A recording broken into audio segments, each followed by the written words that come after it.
It began as a simple idea. Sorry. Do you know you should use the old logo because it's a bit more evolvey, I guess? Right, fine. The game had a randomly generated world filled with grass, dirt, and an awful lot of stone. You could destroy blocks and place blocks. The spark was there, but it needed more. Yeah, like squids. Stop it. Shortly after, more things appeared, like trees, water, clouds. Lava. Yes, lava. The world looked a little more natural. This was the creative mode in single player, but something was missing. TNT. No other people. Tests began with a multiplayer version. People could now play together. New items and blocks were also added. The game was beginning to take shape. Wow, really skimming over the details there. Do you want me to go over all the patch notes? No. The wiki page won't load anyway. Moving on, the game now had multiplayer and creative single player. But there was another element that Notch wanted: survival.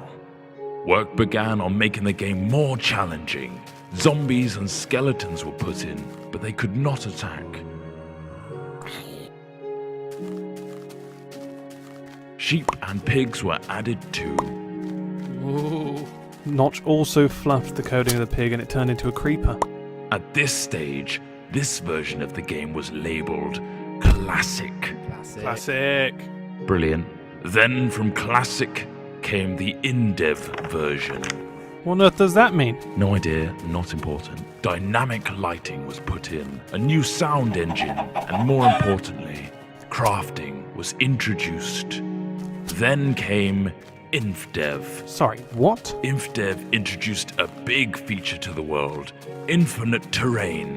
No longer was the player constrained to a square world, but now it stretched endlessly. Ore was randomly placed in the world to discover, and other tweaks and introductions were made, like 3D clouds, minecarts and tracks, and also dungeons. Then, the first major version of the game was released. Not like released, but just available? Yeah, pretty much. Fridays became Secret Fridays, where random things were added.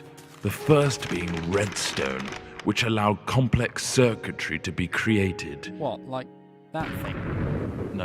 No, that's ridiculous. Snow worlds were added, so were boats and cows, along with a whole host of new items. Oh, and slimes. Oh, those bloody hopping things. Then, in Alpha, the survival mode was brought to multiplayer for the first time. This allowed for players to battle monsters and survive the night together. Or just go around gathering creepers and then have them explode on your mate's house? The next big patch came on Halloween of 2010 and introduced the Nether. This threatening place was full of zombie pigmen and the eerie cries of the ghast, not to mention a considerable amount of lava. The game hit beta. Lots of new things were added in beta, like dispensers, note blocks, cake, redstone repeaters, and beds. The lighting also got a smooth upgrade. Wolves were now on the prowl, and you could tame one as a pet with a stash of bones. Weather was introduced, including snow, lightning storms, and rain. Oh, look how cute that wolf is shaking off the rain. Aw. We finally found ourselves in 1.6 with the introduction of maps.